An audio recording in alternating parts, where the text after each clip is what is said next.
10장. 가이사라에 고넬료라는 사람이 있었습니다. 그는 이탈리아 부대인 로마 군대의 백부장이었습니다. 고넬료는 경건한 사람이었습니다. 그와 그의 집에 사는 모든 사람이 하나님을 공경하고 경외하였습니다. 그는 가난한 사람들에게 아낌없이 돈을 주었고 늘 하나님께 기도했습니다. 어느 날 오후 3시쯤 고넬료는 환상을 보았습니다. 그는 환상 속에서 하나님의 천사가 다가와 고넬료야 라며 부르는 소리를 똑똑히 들었습니다. 고넬료는 두려움 속에서 천사를 쳐다보았습니다. 고넬료는 주님 무슨 일이십니까? 라고 물었습니다. 천사가 대답했습니다. 하나님께서 내 기도를 들으셨다. 내가 가난한 사람들을 도운 것을 보셨으며 너를 기억하셨다. 지금 사람을 욥바로 보내어 베드로라고 하는 시몬을 모셔오너라. 그는 가죽 제품을 만드는 시몬이라는 사람의 집에 묵고 있는데 시몬의 집은 바닷가에 있다. 자기에게 말하던 천사가 떠나가자 고넬료는 하인 2사람과 자기 부하 중에서 경건한 군인 1사람을 불렀습니다. 고넬료는 그들에게 모든 일을 이야기해 준 뒤에 그들을 욥바로 보냈습니다. 이튿날 12시쯤 고넬료가 보낸 사람들이 욥바 근처에 이르렀을 때에 베드로는 기도하러 지붕으로 올라가 있었습니다. 베드로는 배가 고파 무엇이라도 좀 먹었으면 하던 참이었습니다. 사람들이 음식을 준비하고 있던 중에 베드로는 환상을 보았습니다. 베드로는 하늘이 열리고 큰 보자기 같은 것이 4모퉁이가 묶여 땅으로 내려오는 것을 보았습니다. 그 안에는 갖가지 4발 달린 짐승들과 땅에 기어다니는 파충류와 날 짐승들이 있었습니다. 그때 베드로에게 음성이 들려왔습니다. 베드로야, 일어나 그것들을 잡아먹어라. 이에 대해 베드로는 주님, 그렇게는 못하겠습니다. 저는 속되거나 부정한 것을 지금까지 먹은 적이 없습니다. 라고 대답했습니다. 2번째로 음성이 들려왔습니다. 하나님께서 깨끗하게 하신 것을 속된 것이라고 하지 마라. 이런 일이 3번 있은 뒤에 보자기는 즉시 하늘로 올라갔습니다. 자기가 본 환상이 무슨 뜻일까 하고 베드로가 곰곰이 생각하고 있을 때 고넬료가 보낸 사람들이 시몬의 집을 찾아와 문 앞에 서 있었습니다. 그들은 문 밖에서 베드로라는 시몬이 여기 계십니까? 라고 소리쳐 물었습니다. 베드로가 아직 그 환상에 대해 생각하고 있었는데 성령이 베드로에게 말씀하셨습니다. 시몬아, 3사람이 너를 찾고 있다. 일어나 내려가거라. 그들은 내가 보낸 사람들이니 주저하지 말고 그들을 따라가거라. 베드로가 그 사람들이 있는 곳으로 내려가 말했습니다.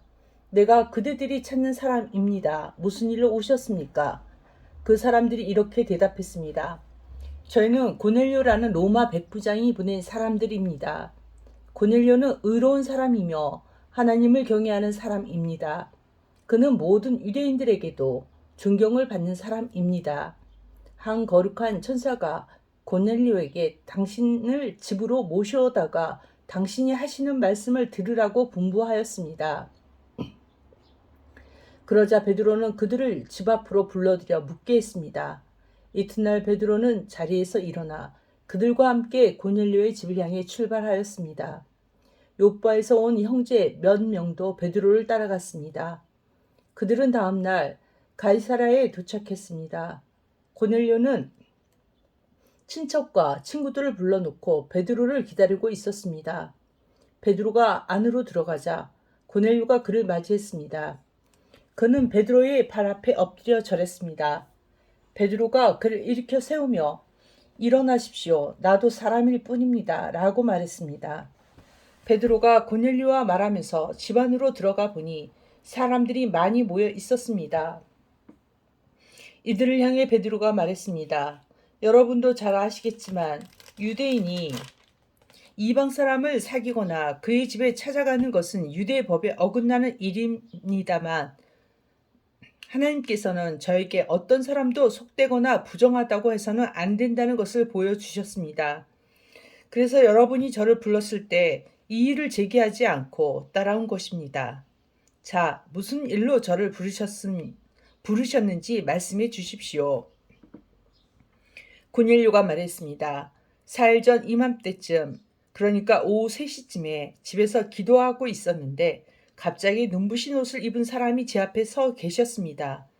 그는 고넬료야, 하나님께서 내 기도를 들으셨고 내가 가난한 사람들을 도운 것을 하나님께서 보시고 너를 기억하셨다.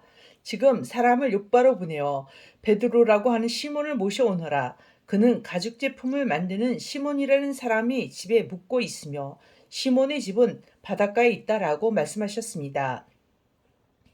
그래서 나는 곧 당신에게 사람을 보냈습니다. 그런데 이렇게 와주셨으니 참 잘하셨습니다. 이제 우리 모든 사람은 주님께서 당신에게 하라고 명령하신 모든 말씀을 들으려고 하나님 앞에 모였습니다. 베드로가 입을 열어 말했습니다. 나는 참으로 하나님께서는 사람을 외모로 차별하지 않는 분이시라는 것을 깨달았습니다. 하나님께서는 어느 나라 사람이든지 하나님을 경외하고 의로운 일을 하는 사람을 받아주십니다. 하나님께서는 이스라엘 백성에게 말씀을 보내시고 예수 그리스도를 통해서 평화의 복음을 선포하셨습니다. 예수님은 모든 백성의 주님이십니다. 여러분은 요한이 세례에 관해 설교한 이후 갈릴리에서 시작하여 온 유대 땅에 걸쳐 발생한 큰 사건을 아실 것입니다. 하나님께서는 나사렛 사람인 예수님에게 성령과 능력으로 기름 부으셨습니다. 그분은 두루 다니시면서 선한 일을 하셨고 귀신에 사로잡힌 사람들을 고쳐주셨습니다. 이는 하나님께서 예수님과 함께 계셨기 때문입니다. 우리는 예수님께서 유대와 예루살렘에서 하신 모든 일을 목격한 증인입니다. 사람들은 예수님을 나무에 매달아 죽였지만 3일째 되는 날에 하나님께서는 이 예수님을 죽은 자 가운데서 다시 살리셔서 사람들 앞에 나타나게 하셨습니다. 그러나 예수님께서 모든 사람들에게 나타나는 것이 아니라 하나님께서 이미 증인으로 택하신 우리들에게만 보이셨습니다. 우리는 예수님께서 죽으셨다가 다시 살아나신 뒤에 그분과 함께 먹고 마셨습니다. 예수님께서는 우리에게 명하시기를 하나님께서 이 예수님을 살아있는 사람과 죽은 사람의 심판자로 세우셨다는 것을 사람들에게 전파하고 증언하라고 하셨습니다. 모든 예언자들도 예수님을 믿는 사람은 다 그분의 이름으로 죄를 용서받는다고 증언했습니다. 베드로가 이런 말을 하고 있을 때 말씀을 듣고 있던 모든 사람들 위에 성령께서 내려오셨습니다.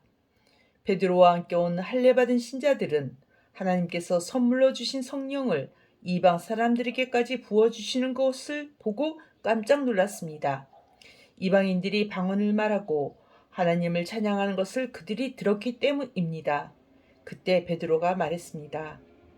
이 사람들이 우리와 마찬가지로 성령을 받았으니 이들에게 물로 세례를 주는 것을 누구들 막을 수 있겠습니까? 베드로는 그들에게 예수 그리스도의 이름으로 세례를 받으라고 명하였습니다. 그때 그들은 베드로에게 자기들과 함께 며칠 더 머물다 가라고 부탁했습니다. 아멘.